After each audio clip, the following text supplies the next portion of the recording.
Hey guys, my name is Matthew. I'm here with Danielle. She's off camera because she's nervous about the live thing, but she's going to be feeding me questions. So feel free to send any questions you have to the top chat area, and we'll hopefully get them on the air for you. Do you call it on the air when you're on YouTube Live? I don't really know. But anyway, in the meantime, we're going to be answering some of your questions that you've given us from this past week. So what's our first question, Danielle? Our first question is from, and I apologize if I butcher any of these screen names. I apologize in advance. Jesse Durant, and the question is, what's the best thing you've experienced other than marriage or children? The best thing we've experienced other than marriage or children. And I am Okay. assuming this is since being in the UK. Since being in the UK. Okay. So I'm not sure if you can hear Danielle or not. You may need to speak up a bit for the next question. But they're asking, what's the best thing we've experienced maybe in the UK? I'll actually answer for Danielle first because I think I know what her answer would be. She talks about it all the time, actually. So several months ago, we went to Scotland and we had this sandwich that was like a breakfast sandwich. It had like bacon in and haggis and egg, and it was a really good sandwich. I think they fried the sandwich as well and then wrapped it in like some paper, and it was really good. And Danielle talks about that sandwich all the time. Mind you, she's pregnant, so she's got cravings, and she was really hungry that day before we got the sandwich. We'd gone a while before we gotten a meal, but that was something that she still talks about consistently all the time. Probably one of her favorite experiences that we've had in the UK. So food for her for sure. For me, I think one of my favorite experiences was an evening and a morning. So one evening we were in York and we had this awesome opportunity to go onto the walls of York. We know someone there who like unlocks the gates and locks the gates in the evening. So we were on the walls of York at nighttime when no one else was allowed on, and that city is really cool. We love York. It was an awesome experience. And then the next morning we left first thing in the morning and went to the Lake District, and it had snowed that evening, so there was snow on the mountains, and we took kind of this back way. That experience for me was one of my favorite experiences we've had in the UK. Nice. And I do agree about the sandwich. I've literally dreamed about that sandwich. Next time we're in Scotland, we're going. Dreamed about the sandwich. Yes. Next question is from Wami. Just wondered roughly where in the South are you, as you were talking in one of the videos about the South Downs, which is near me. Yeah, so the South Downs are right on our doorstep. We're here in Eastbourne, which is a beautiful seaside city for those that aren't familiar. It's like a twin city to Brighton, which is a kind of a bigger city that people think of as a seaside like coastal town. Eastbourne is beautiful. We love it here. There are lots of great jokes about Eastbourne. It's kind of a retirement place, so people talk about how they prop up dead people at the bus stops to make it look lively and stuff like that. But we really have loved living here. The people are wonderful. And the weather is maybe a bit nicer than it is in other places. And we are literally on the doorstep of the South Downs, so we can just walk about 5 minutes up the hill, and there it is. So we love it here in Eastbourne. Yeah.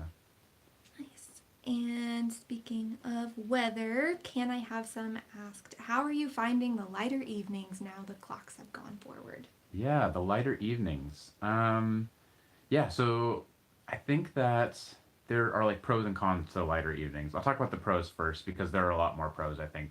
We love the lighter evenings because I used to get out of work at like 4 o'clock and the sun had already gone down, and that was really frustrating. It meant that when I got home, it just felt like we couldn't do anything in the yard, we couldn't do anything in the garden, we couldn't go for a walk because it was just pitch black and cold already. And I really appreciate that now we can go on walks in the evening. So the last thing we do before we put our daughter down for sleep is we go on a nice long 30-minute walk. And the the the evenings are just a great time where we can go out into the back garden and enjoy the birds still singing and the sun still being out, and all of that stuff is really wonderful. The negative side of it is we do put our daughter down for bed like 7:30 or 8ish, and it's still light outside. In fact, it's lighter than it was just a few months ago at 3 p.m. And so for her, it's harder for her to get to sleep, I think, because she's not used to that. She's not expecting that.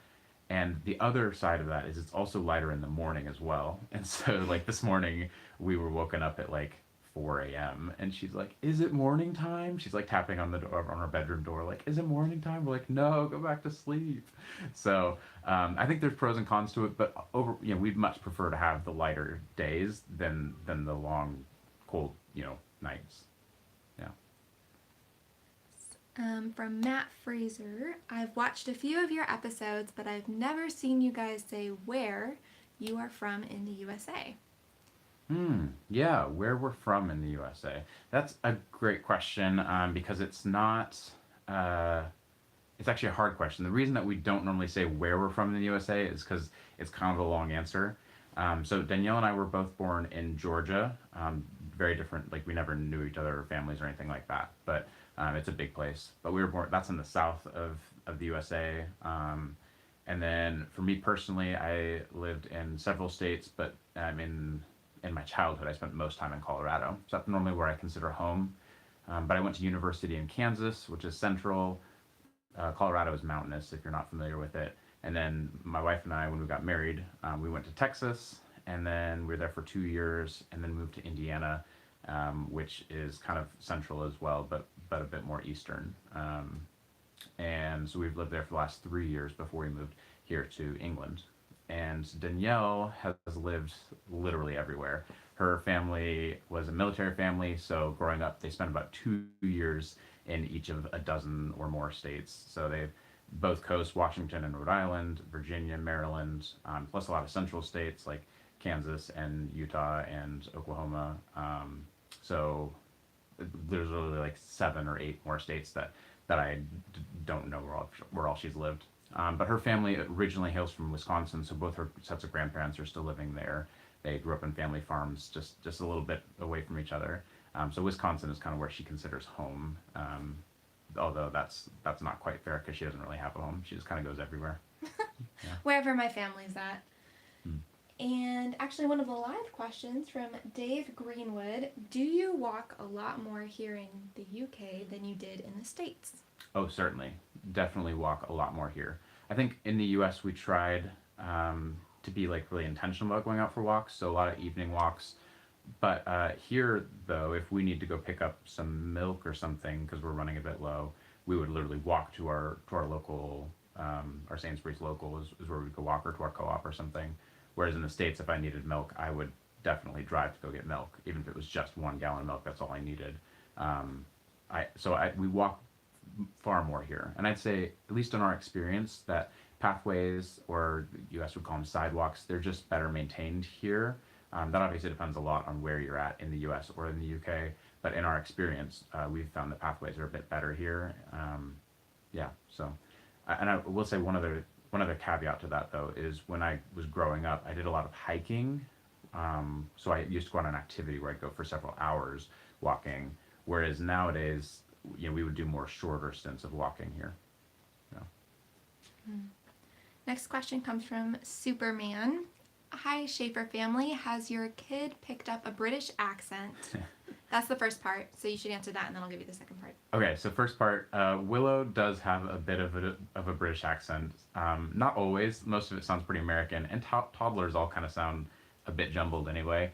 But she especially has a really funny like pattern where when she asks a question, it sounds very British to me. So she'll say, "Can I please go to the bathroom?" And I'm like, "Whose kid are you? Like, what happened here?" I think she must pick it up from toddler groups and talking to people at church and other people she knows. But it's quite funny to me that she goes and does that. And I'm sure some of it also comes from Danielle and I. When Danielle is finished with a long conversation with someone who's English, she'll a lot of times come back and she'll have a bit of an accent as well. So I'm sure Willow maybe picked it up from one of us in combination with picking up from just people around her. But she does have just a bit of a British accent, and it's quite cute. Nice. And the second part of that question is, do you like British food? Oh yeah, I love British food. I like all food, so that's part of it for sure.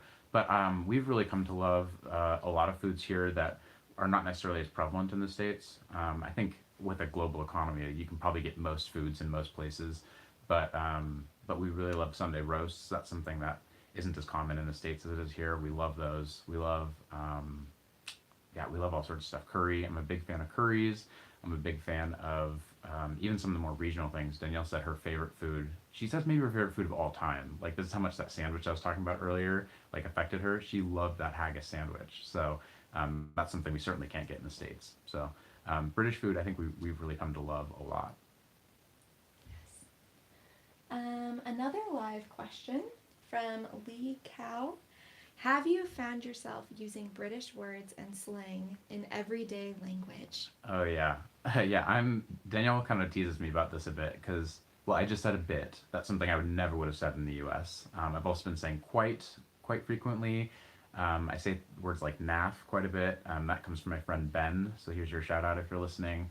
Um, Mare is another one that I've picked up. Like there are all sorts of little cute slangs that I enjoy experimenting with language. So that's something I get a kick out of that. And so I've tried to put all those things in. I've been trying to bring the word dreich, which is a Scottish word, down here to England and amongst like my friends in the States as well. And that's not picking up yet, but I'm confident that it will.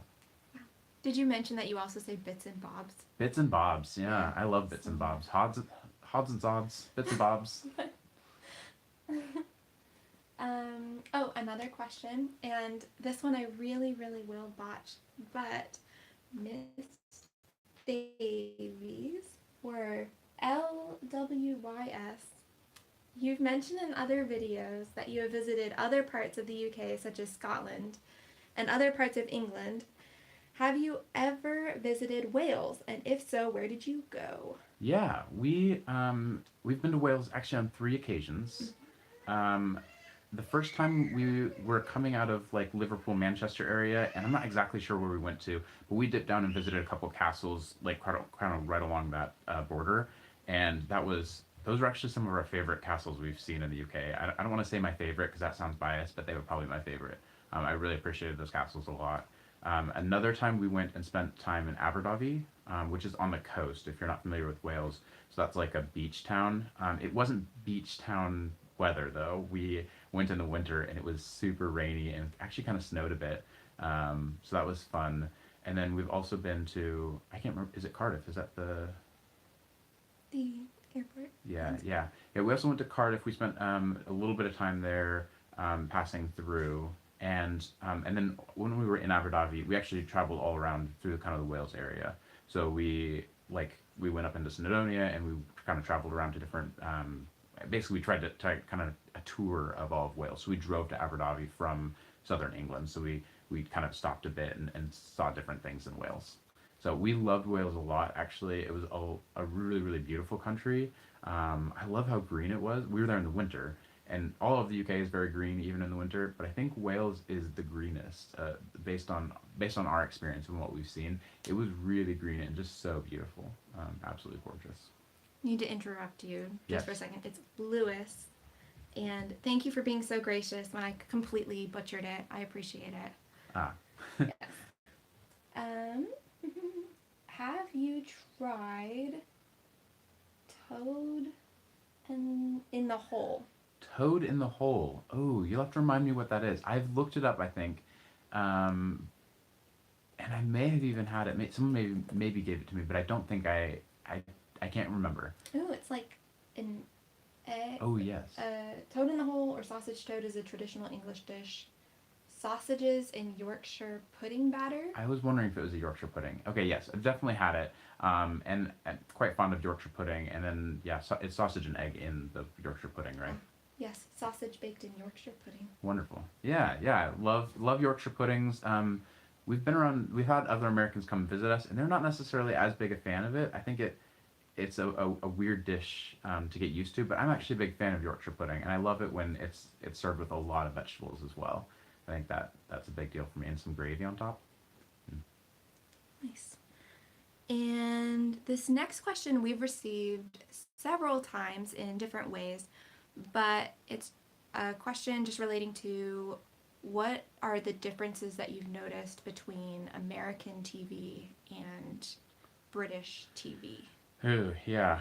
We do get that question a lot, actually. It's probably the second most commonly requested video that we haven't done. And the reason we haven't done a video, it's good that I can just address it here, maybe. The reason I haven't done a video on TV in the UK versus in the US is because we don't really watch TV.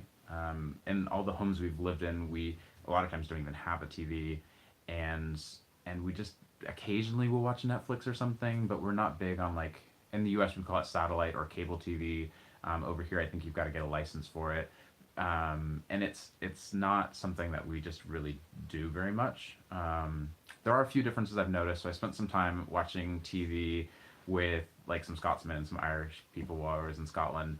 Actually spent quite a bit of time just chilling and watching TV with them. And one thing I noticed about British TV is that it tends to be more of like, or at least the shows that I've seen, the shows that seem to be more common, is like a lot of panel style, battle of the wits kind of television, like QI or whatever shows like that, where those are just not as popular or common in the U.S. U.S. tends to be more like sitcom-y and comedy type stuff. The only other thing I'll say that I know is a difference because I've heard it a lot and I noticed it because I was looking for it is U.S. television advertisements or adverts. They're just crazy. Like it's like scantily clad women are selling you pharmaceuticals and it's weird. Whereas I feel like that doesn't happen as much on British TV. But even for us, like, because we don't watch US TV, those advertisements seem super weird for us too when we see them. We're like, oh my goodness, that's crazy. But I think most of the American public kind of gets inundated with it, and so they're just used to it. It's something that I think British people would find very odd if they watched a lot of US TV, like in the United States. So, Um, Question from Stephen Parker. How do you like London? we are what are we, about an hour and a half from London, I suppose. Mm-hmm. I'm actually a fan of London, depending on my mood. So I can go there for like a day, and I love walking around London. People compare it to New York a lot, and I think it's so different from New York. I really am not a New York fan at all. It just feels like this big, blocky, gross city.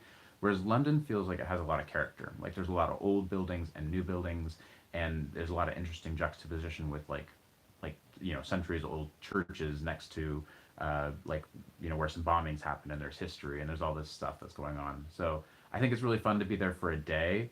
But after like a day or a day and a half, I get like really tired of all the people, and that's true of most big cities for me. There's just people everywhere, and there's so many different languages and smells and all the things going on, and I get a little bit of sensory overload. But I do love going and visiting London for a day and spending time there for a day.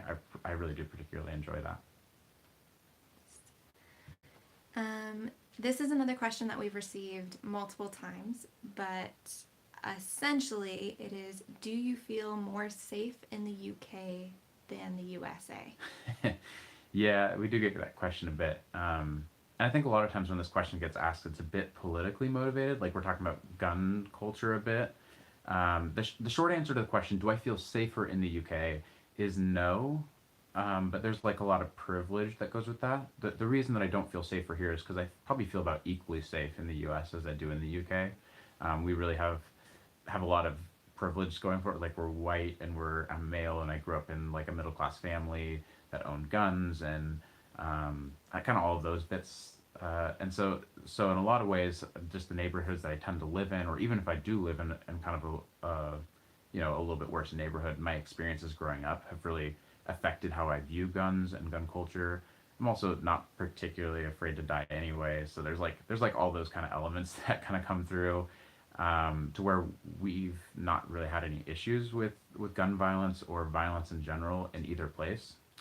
In the U.S., I will say, we lived there for most of my life, but I can't remember any times that I've even seen a gun in public. So I do think there's sometimes this stereotype that gets portrayed in the news that like, oh, there's just gun culture everywhere and people are always like have guns out and you just have to be afraid for your life constantly. And we know that there are places where that could be true. Again, depending on your experience and the people that you're involved with and your neighborhood that you're in and all those different things, they can make a big difference. And even your skin culture. I'm just aware that it is, I don't want to be insensitive to that. And so there are definitely people who have a different experience than I do who would feel more safe in the UK because there's no gun culture here. It's very hard to own a gun in the UK.